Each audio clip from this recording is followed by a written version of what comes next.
Boa noite a todos e a todas, tudo bem? Prazer imenso retornar a Matão, a esta casa que eu tenho um carinho enorme. Como o Valentim falou, há tantos anos aqui venho, né? E sempre para estudar junto com vocês temas importantes, porque a doutrina espírita nos oferece, né, muitos temas para que a gente reflita. Só que sozinhos, quando estudamos sozinhos, talvez não consigamos alcançar tudo que eles propiciam.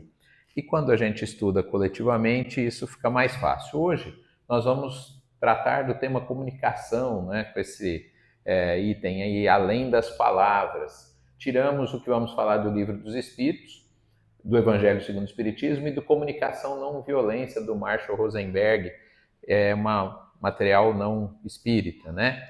A gente vai incluir isso. É lógico, vocês verão outras citações também, mas principalmente dessas três obras. Bom, o objetivo é refletir sobre a comunicação como expressão do estado espiritual, compreendendo-a como instrumento de evolução moral à luz da doutrina espírita. O Kardec, quando fala isso, é interessante porque ele dava muito valor à questão das palavras, do como as pessoas se comunicavam. No século XIX, o Kardec era um homem da ciência, a formalidade era algo muito comum, né, nos meios acadêmicos, onde ele estava. E as pessoas que não tinham acesso à cultura se comunicavam de forma muito diferente. Então, o Kardec, inclusive, fala para que nós usemos a comunicação, né, a linguagem dos espíritos, como uma forma de saber se eles são espíritos bons ou espíritos não bons. Hoje em dia a gente até questiona um pouquinho isso, porque existem muitos espíritos intelectualizados que não têm evolução moral. Então é possível que a gente seja enganado se levarmos em conta apenas a questão da linguagem.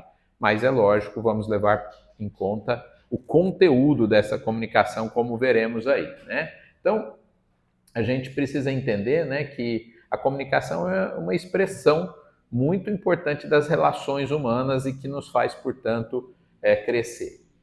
Se somos seres em evolução, o que a forma como nos comunicamos revela sobre quem nós somos espiritualmente?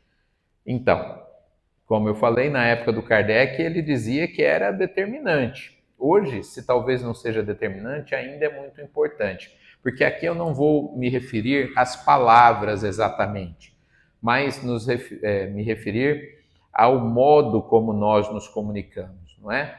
Nós temos visto na internet, eu não tenho redes sociais, mas minha esposa, meus filhos têm redes sociais, e a gente tem visto o quanto a comunicação ampliada, né, deveria ser para o bem nas redes sociais, tem sido ofensiva. Por exemplo, no item política, de cada 100 publicações, 97 são negativas. Quando se refere à mulher, de cada 100 publicações, 94 são negativas. Olha como nós temos usado a comunicação muito mais para agredir, para ofender e pouquíssimo para elogiar, enaltecer, fazer o bem. Então, é muito preocupante como a humanidade vem se relacionando em termos de comunicação. E veremos que a comunicação não são só palavras, não é? Existem outras formas de comunicação também. Então, revela muito quem nós somos espiritualmente. A forma como eu me comunico com o outro revela bastante quem eu sou. E esse outro é a minha família, esse outro é a pessoa que trabalha comigo, ou esse outro é a humanidade, de um modo geral. Bom, essa citação, né, está em Mateus, capítulo 12, versículo 34, todo mundo conhece. Tradução, às vezes, um pouquinho diferente, mas a boca fala do que está cheio o coração. Às vezes a pessoa fala assim, eu não sei por que eu falei isso, eu não queria falar isso. Mas se nós falamos é porque era isso que estava lá no nosso coração. Às vezes nós temos travas que impedem a gente de falar. Eu penso, mas não falo.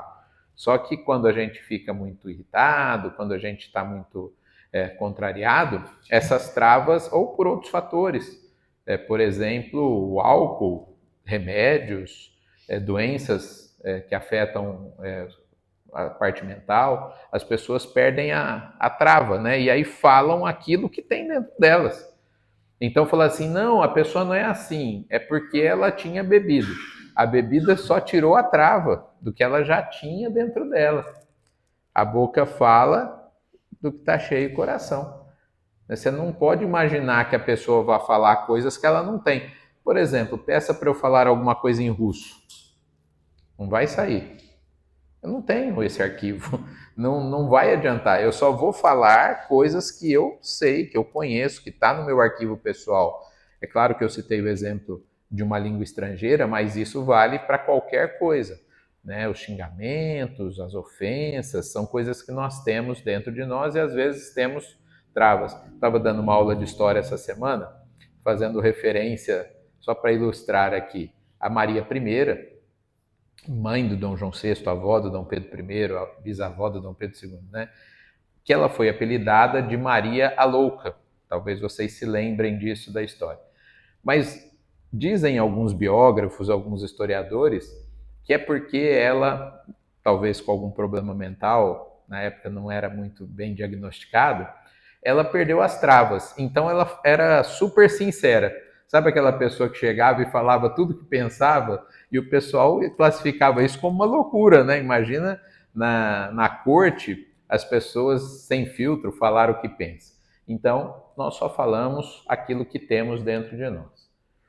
Agora nós vamos fazer 6 tópicos aqui para entender um pouquinho esses problemas da comunicação, até como melhorá-la, né? O primeiro deles é a distância entre quem somos e como nos comunicamos. A alma é um ser imaterial e individual que sobrevive ao corpo. Isso, citação do Livro dos Espíritos, não é? Até aí, você falou, Edmir, tá tudo bem essa frase. O problema é o que vem abaixo, não é? Isso nos mostra que tudo aquilo que pensamos, sentimos e expressamos faz parte da nossa construção espiritual. Então vamos lá. Todo mundo está preparado, vamos ver pelas risadinhas aí, para chegar no mundo espiritual e tudo aquilo que pensar ser visualizado? É porque é assim que funciona. Aliás, já funciona assim aqui para os nossos irmãos que estão desencarnados. Me lembro, comecei muito cedo a ser dialogador, comecei a fazer curso de mediunidade com 16, com 18 anos eu era dialogador. E não devia ter começado tão cedo assim, ainda que não tenha acontecido nenhum problema, mas eu não tinha experiência, eu podia até ter conhecimento doutrinário, né? Nascido dentro da casa, passando por evangelização, mocidade, mas não tinha experiência suficiente. E aí eu falava com o espírito, e o espírito, bravo, dizia assim, você acha que você é melhor do que a gente? E eu estava bem treinadinho, né? Eu falava assim, não, irmão, não acho. Ele falou, que você está falando uma coisa, mas você está pensando outra. Demorou um tempo até que eu entendesse que ou eu pensava, sentia e falava a mesma coisa, ou eu não ia ter condições de realizar aquela tarefa. E é isso que acontece no mundo espiritual. Então, aquilo que nós pensamos, sentimos, é captado pelos irmãos que nos rodeiam. Lógico, dependendo do grau evolutivo, tem fatores aí para serem considerados. Mas, de modo geral, a comunicação do espírito é pelo pensamento. E, sendo assim, ele pode captar aquilo que estamos pensando. Ainda nos comunicamos com julgamento, reatividade, imposição e pouca escuta. Esses 4 itens é o cerne da questão aqui da nossa conversa, né? Então a gente julga sempre. Me lembro que fazendo terapia, minha terapeuta dava bronca em mim, porque eu falava assim, mas isso não está errado? E ela falava assim, por que você tem que julgar? Eu falava, mas tem coisa certa e tem coisa errada. E ela falava assim, dá um passo para trás antes de chegar nesse ponto, antes de julgar. Também demorei 2 anos para entender esse movimento, né? Ainda que a doutrina espírita nos ensine isso, uma coisa é eu saber aqui, outra coisa é eu conseguir dar conta de fazer isso emocionalmente. Essa viagem aqui, como dizia Divaldo, é longa, né? Aquilo que nós pensamos para aquilo que nós sentimos. Então, simplesmente, a gente julga. A gente bate o olho e já acha se a roupa está bonita, se está feia, né? Falando, nossa, que pessoa alta, que pessoa baixa. A gente está o tempo todo julgando. E esse é um dos problemas, né? Por quê? A gente julga o que as pessoas falam, como elas falam, isso vai comprometendo a comunicação. E nós somos muito reativos, não é? A gente, ao invés de ser propositivo e ter algo de bom para falar, a gente reage. Quando eu citei agora aquela questão da internet, das redes sociais, da política, das mulheres, então é assim, alguém põe uma publicação qualquer e aí vem as reações a isso, né? Somos reativos. Então, as reações são, como eu falei, majoritariamente criticando, falando mal, e coisas, inclusive, muito sérias, né? Queremos impor a nossa ideia na comunicação. Já já veremos como isso funciona. E escutamos muito pouco. Quando a gente dá curso para formação de trabalhadores na casa, 2 dos 7 cursos que nós damos, um é o de orientação ao expositor espírita, já demos aqui, né? Onde que foi, Valentim? No Clarim.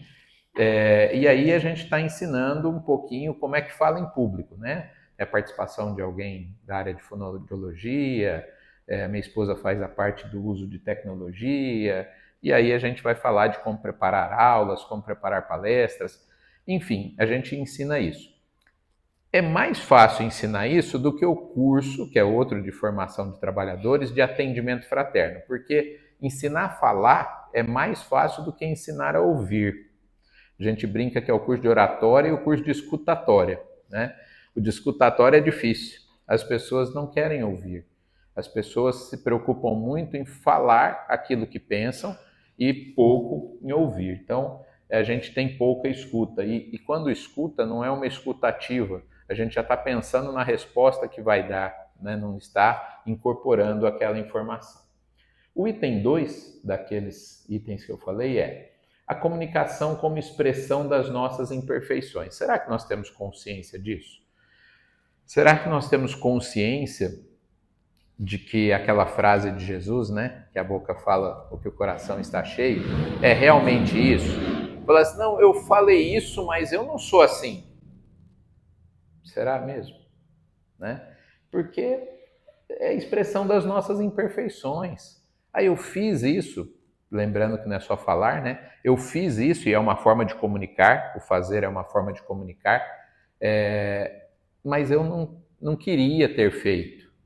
Será mesmo? Então a primeira coisa é detectarmos que se nós nos comunicamos de forma imperfeita, é porque essa imperfeição está instalada em nós. Numa palestra que fiz aqui, não sei há quanto tempo, que é o Homem Novo, a gente falava isso, né? De desinstalar o orgulho, desinstalar o egoísmo é difícil. Ele está instalado em nós, o homem velho está ali. Então, para que possa nascer o homem novo sem orgulho, sem egoísmo, eu preciso desinstalar isso para que o homem novo possa surgir, né? Quando observamos com sinceridade a forma como nos comunicamos, percebemos que ela ainda reflete nossas imperfeições morais. Por que está assim? Observamos com sinceridade? Porque a gente gosta de observar com justificativa. Eu fiz isso, mas, não é assim? É porque o outro falou isso antes, é porque o outro, a gente sempre se justifica. E aqui está dizendo assim, ó, olha para você com sinceridade. Olha para suas atitudes, falas, né, comportamentos, pensamentos, sem pensar no outro. Se a gente fizer essa autoavaliação, nós vamos ver que sim, ainda nos comunicamos de forma violenta, né, de forma agressiva, porque isso ainda está em nós. Olha a questão do orgulho aqui, né? O orgulho nos leva à necessidade de ter razão, dificultando o diálogo, inclinando a imposição. Aqui em Matão não é assim, né? Nos lares, casais, não é, né? Puxa, que bom, porque em outros lugares ainda é. As pessoas querem impor a sua ideia, querem ganhar. Lá no Evangelho segundo o Espiritismo, quando fala de duelos e fala dos duelos verbais, né, o que os espíritos nos orientam? Que ninguém ganha uma discussão. Porque se eu tenho muito mais argumentos que o outro vai ficar com raiva de mim. E se é o contrário, ele tem muito mais argumentos, eu vou me sentir humilhado e provavelmente vou ficar com raiva dele. Então, a gente quer impor a nossa ideia, ganhar. O item política, né, e todos os outros, né? Escalação da seleção, agora todo mundo tem uma, não é assim? Né? Os brasileiros sabem muito melhor do que qualquer técnico que porventura esteja à frente da seleção ali. Então nós queremos impor a nossa ideia, não, fulano é melhor que o ciclano, não, tal coisa é, como se a nossa opinião fosse a verdade e a gente fica bravo que os outros não entendam isso. Assim que a gente se comunica, isso é fruto do quê? Do nosso orgulho. Nós nos sentindo mais importantes do que os outros. E o egoísmo? Como é que o egoísmo interfere na comunicação? Nos impede de escutar verdadeiramente, pois estamos mais preocupados em sermos compreendidos do que em compreender. A oração de São Francisco, que todo mundo conhece, é o antídoto para isso. O que São Francisco fala lá?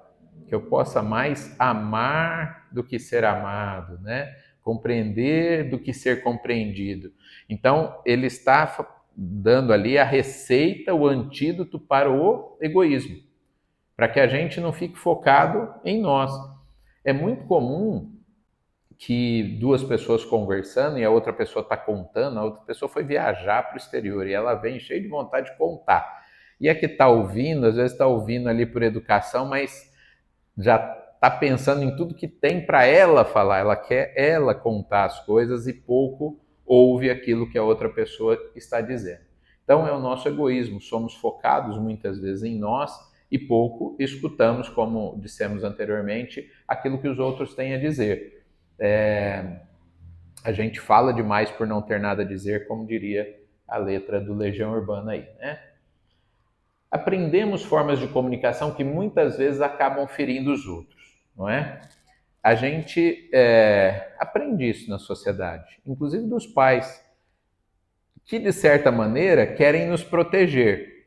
Então, se uma criança chega em casa e fala assim, eu sofri bullying, ou usa esse termo ou outro, né? Se teu coleguinha fizer isso, você vai fazer isso, isso, isso, né? E, quer dizer, os pais ensinam. Antigamente era até mais, né? Se você apanhar na rua, você chega aqui, você apanha de novo. Não era assim que os pais falavam para os meninos mais velhos, né? Ou seja, a gente aprende uma comunicação violenta. Hoje, talvez essa frase que eu falei por último não seja mais dita, mas de alguma forma, os pais, nessa coisa de colocar os filhos debaixo da asa, né, querer protegê-los, ensina com que eles se defendam, mas quem será que tem razão? Será que a história do filho é exatamente o que aconteceu? Será que essa criança não provocou o outro antes? Os pais nem querem saber, né? Então é a ideia. E o trânsito? Já viram o trânsito?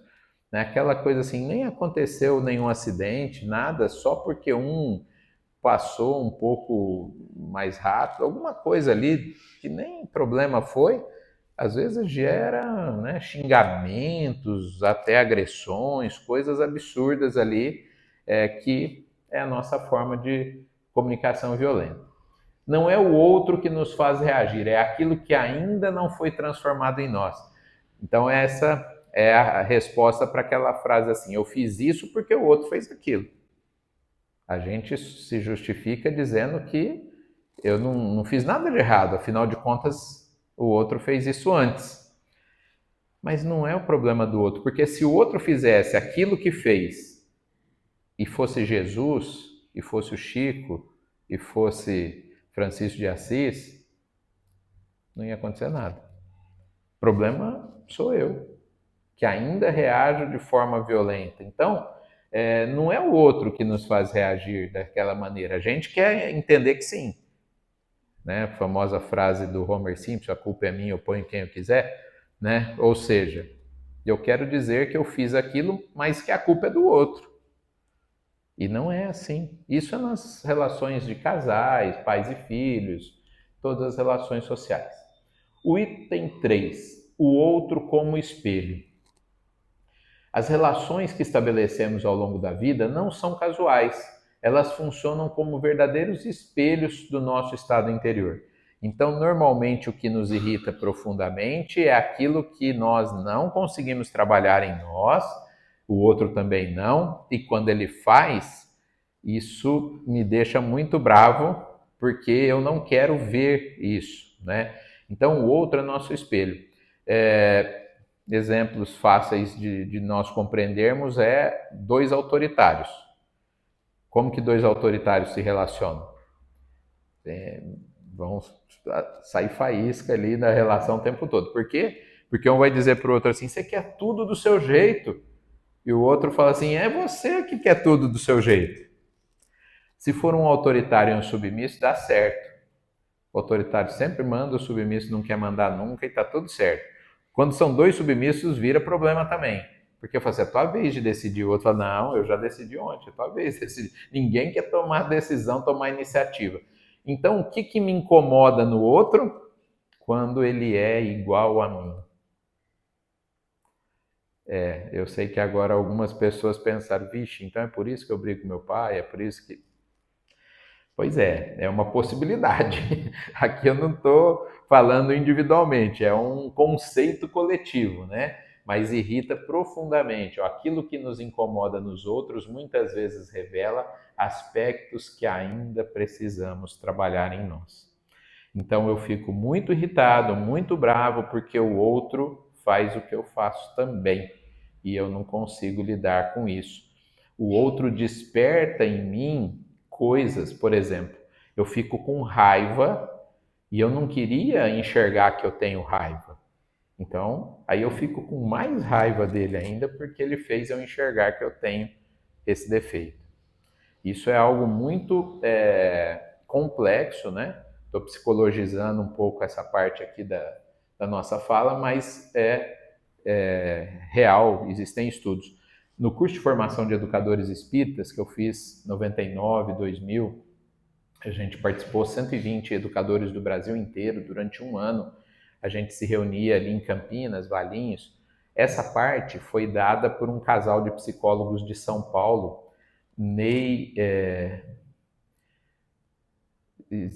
não é Ney, não. Nossa, fugiu o nome dele. Isilda Delprete, sobrenome Delprete.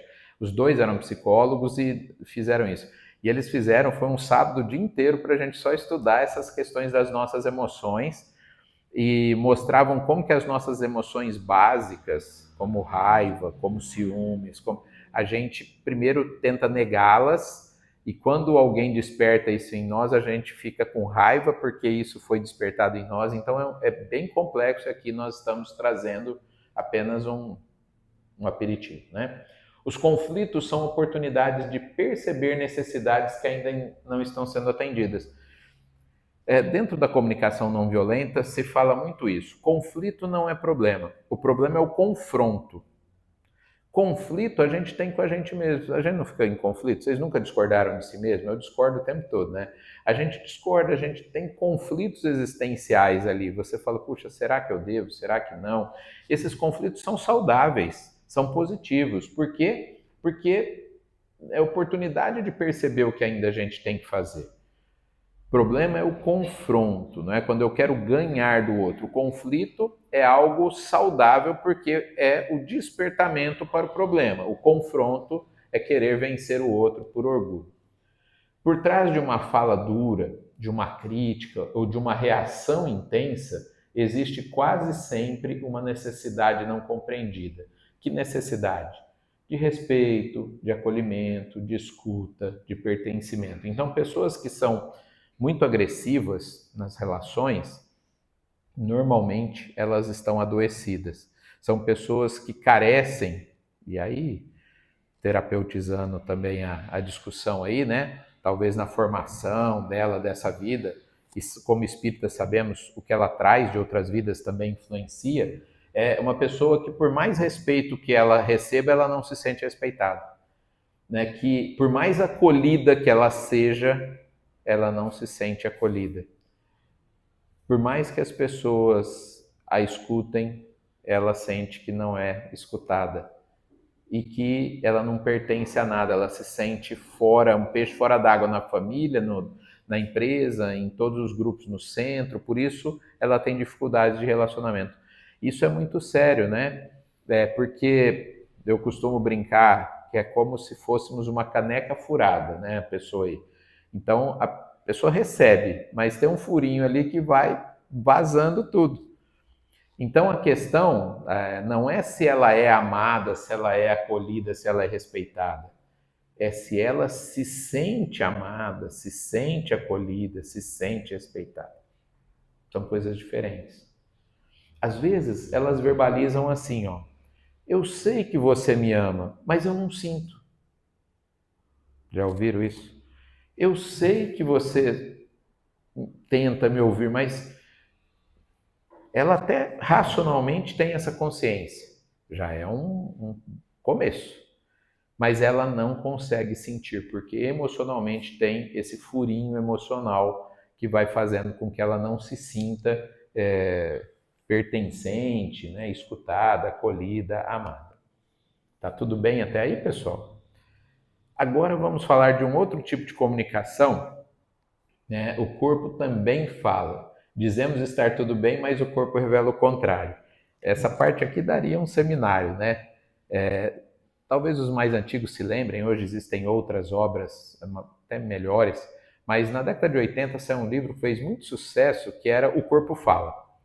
E esse livro, assim, a gente usava na área educacional, nos meios acadêmicos espíritas, e é muito interessante porque se uma pessoa estiver sentada, de braço cruzado, de perna cruzada, com o corpo para trás, né, nessa postura, você acha que ela está interessada naquilo que está acontecendo ali na frente? Não. Alguém assiste o último pênalti da Copa do Mundo desse jeito? Não. A pessoa quase se projeta, né, para dentro do aparelho ali. Ela senta na pontinha do sofá ali, ela quase se projeta ali. Nosso corpo nos denuncia. Então a pessoa está de regime e eu estou numa festa longe dela, né? Ela está lá, eu não escuto nada por causa do som alto e o garçom passa com aqueles canapés, aquelas coisas assim, e cada um 500 calorias, sabe assim? E ela sabe que não pode comer, né? Aí ela faz assim, ó. Não, obrigado. O racional falou não, mas o corpo inteiro falou sim, né? A gente se denuncia. A pessoa fala assim, com o olho baixo, ah, tô bem, tô feliz. Claro que não está feliz, ninguém fica feliz assim com o olho baixo. Aí, lógico, como terapeuta, a gente sabe ler a questão do corpo, sabe ler outras questões também. Então, vou contar para vocês aqui só uma, tá? São mais de 20 técnicas, vou contar uma.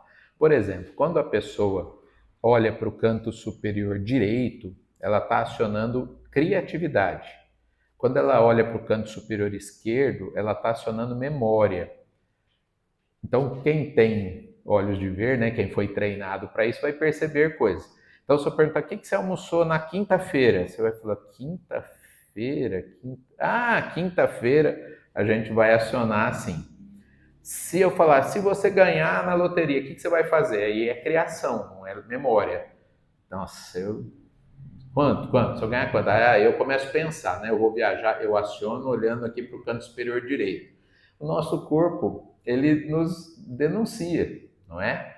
E é muito difícil que a gente fuja disso. Alguém treinado lá, pessoal da área de espionagem e tal, consegue às vezes enganar um pouco. Mas hoje existem máquinas sofisticadas que eles não conseguem enganar, né? Que conseguem perceber detalhes na voz, detalhes ali que denunciam sobre a verdade ou não verdade ali que a pessoa está dizendo. Então, mesmo que eu diga para a pessoa alguma coisa, se meu corpo falar o contrário, ela sabe. Quando eu tenho 3 filhos, quando a minha filha do meio nasceu, né, ela é 5 anos mais nova que o mais velho. E o mais velho falava assim, a gente conversava com ela desde que estava na barriga, com os 3, né? Desde que estava na barriga e tal. E aí o mais velho falava assim, 5 anos, ô pai, mas ela entende o que vocês estão falando? Bebezinho. Falava, filho, ela não entende as palavras, mas ela entende o tom de voz, ela entende a nossa postura corporal, tal. Aí ele achou engraçado as minhas explicações e foi testar com a irmã. Então ele chegava perto da irmã no berço e fazia assim: "Você é muito bonita, você é bonita." E ela chorava, né? Aí ele chegava assim: "Você é muito feinha, tem cara de joelho, não sei o quê." E ela ria, né? Porque para a criança ali não era a palavra, mas sim a expressão facial, aquilo. Os nossos pets entendem muito bem as nossas expressões e nós entendemos as deles. Quem tem olhos de ver consegue entender reações, empatia, capacidade de se colocar no lugar do outro. Mães desenvolvem isso muito. A criança chora, ela fala: "Ah, é porque fez xixi. Ah, é porque está com fome." Quem não é do ramo ali fala: "Como é que sabe?" Sabe, né? Então são outras formas de comunicação, de linguagem, que nós também temos com relação ao próximo. Perceber além das palavras é desenvolver sensibilidade para escutar com o coração. É empatia, né? Escutar o outro sem que o outro fale. Escutar, olha que interessante, né? Escutar o outro sem que o outro fale. É perceber a necessidade do outro, mesmo que ele não consiga verbalizar, porque às vezes ele não consegue. É assim com o bebê, não é? Ele não consegue, é assim com o pet, não é? Mas é assim também com a esposa, com o marido, com os adultos. Muitas pessoas têm muita dificuldade de verbalizar. Não é nem que elas não querem. Você fala assim, mas afinal de contas, o que você quer? Ela fala, não sei. E não sabe mesmo. Ela não construiu essa capacidade de elaborar as próprias necessidades. E pessoas que têm empatia conseguem perceber, né, mais rápido. A mãe também, às vezes os pais. As mães falam assim, eu conheço você melhor que você mesmo. É, não é verdade, quando é criança.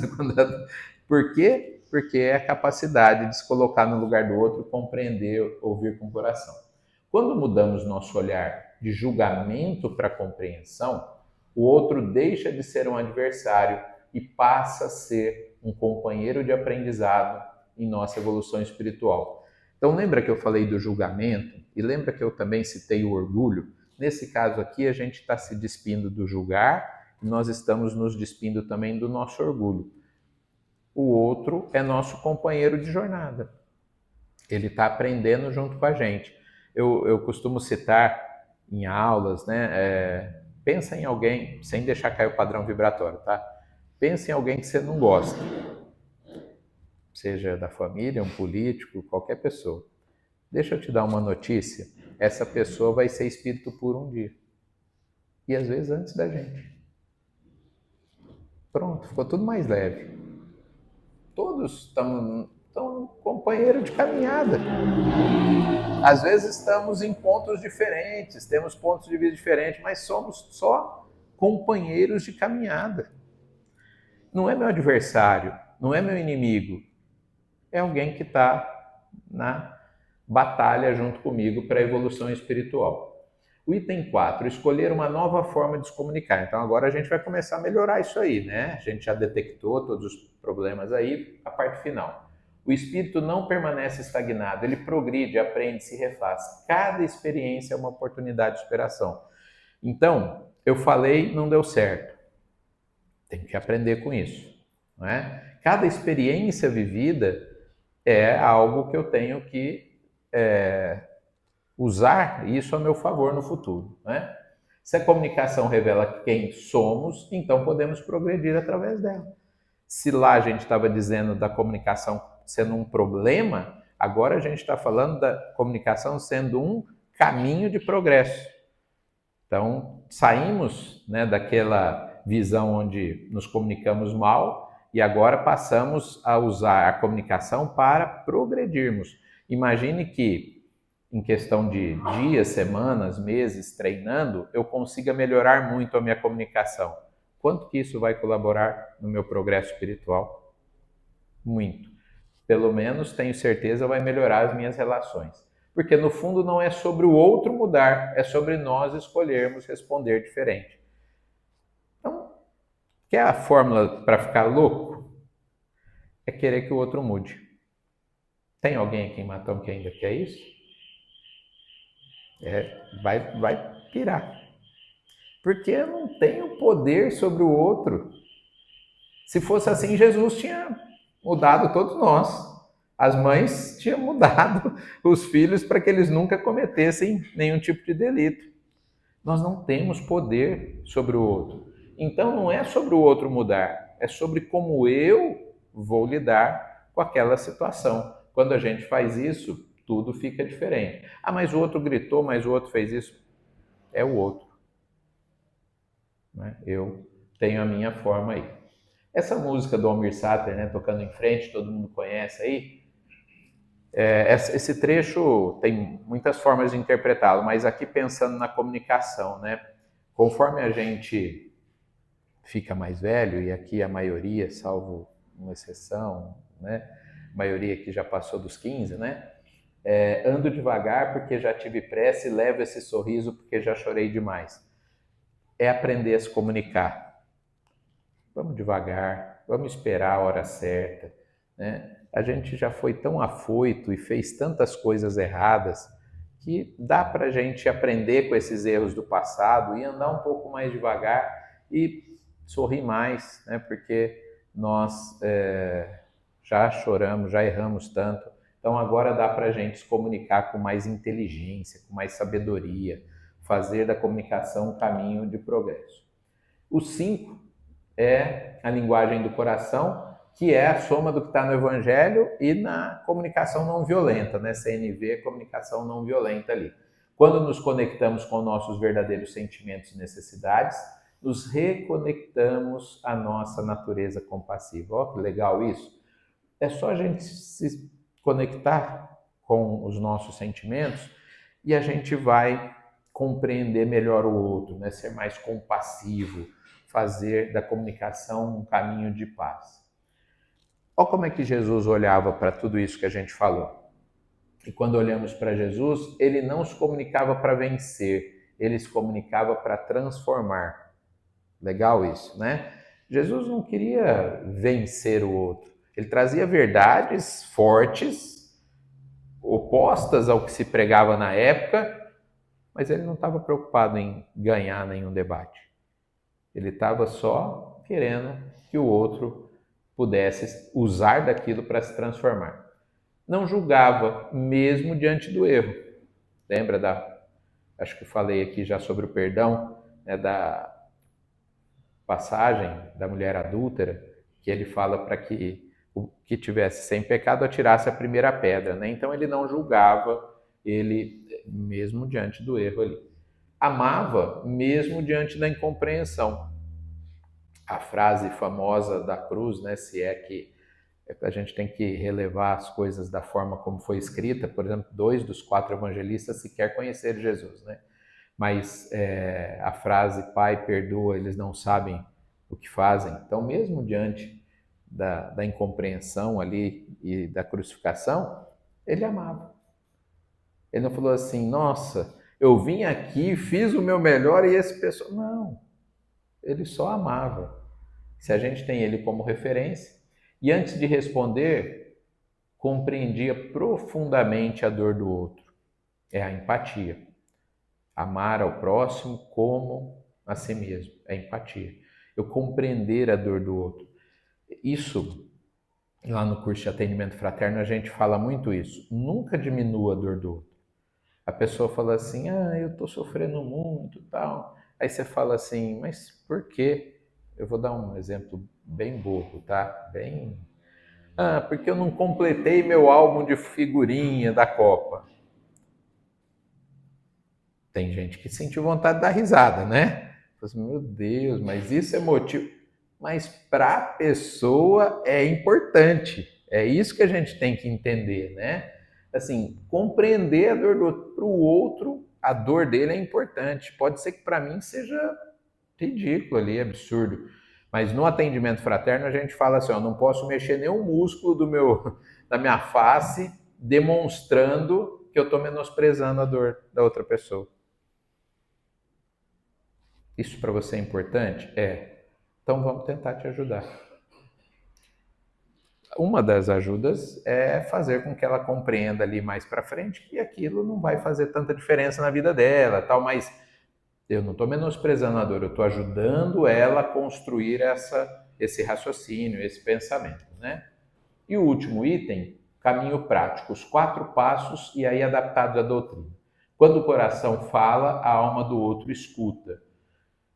Então, falar com o coração, né? Falar com amor. Então, quais são os 4 passos? Observar sem julgar. Lembra que eu me citei, né, que eu tinha dificuldade de fazer isso, que a minha terapeuta puxava a minha orelha? Ela falou assim, por que você tem que julgar? Por que você tem que falar que é errado?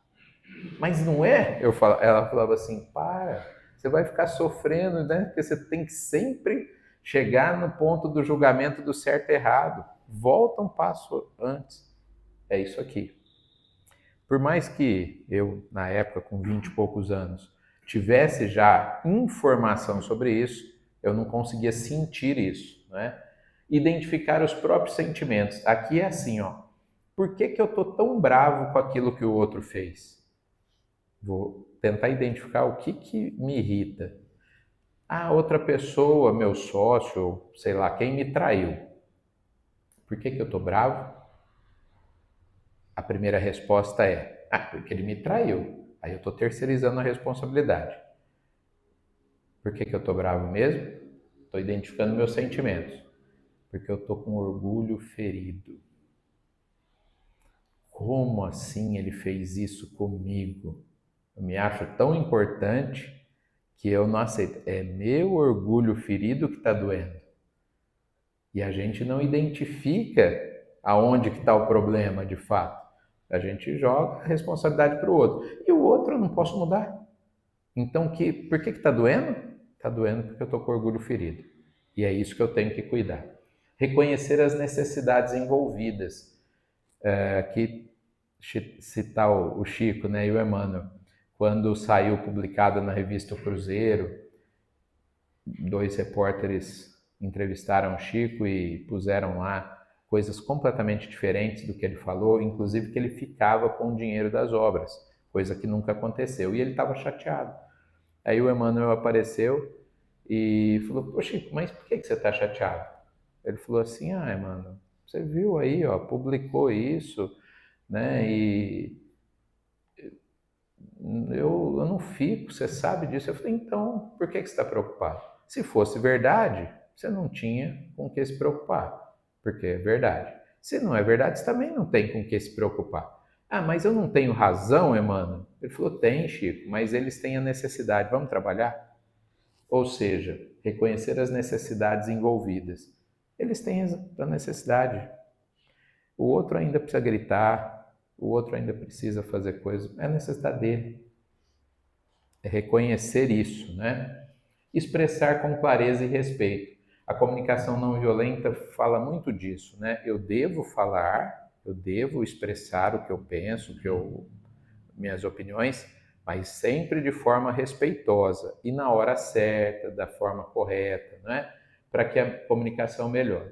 Falar com amor não é sinal de fraqueza, mas de consciência. E a última frase, se eu não consigo falar com equilíbrio, eu guardo. Então já é uma coisa para a gente aprender. Eu não estou equilibrado o suficiente para falar, guardo. Se não consigo escutar, eu me preparo para escutar. Mas não ajo mais por impulso. Se a gente conseguir seguir essa regrinha aí, seguramente a nossa comunicação vai melhorar muito, as nossas relações vão melhorar muito e nós vamos progredir de maneira mais rápida rumo à nossa felicidade. Boa noite a todos.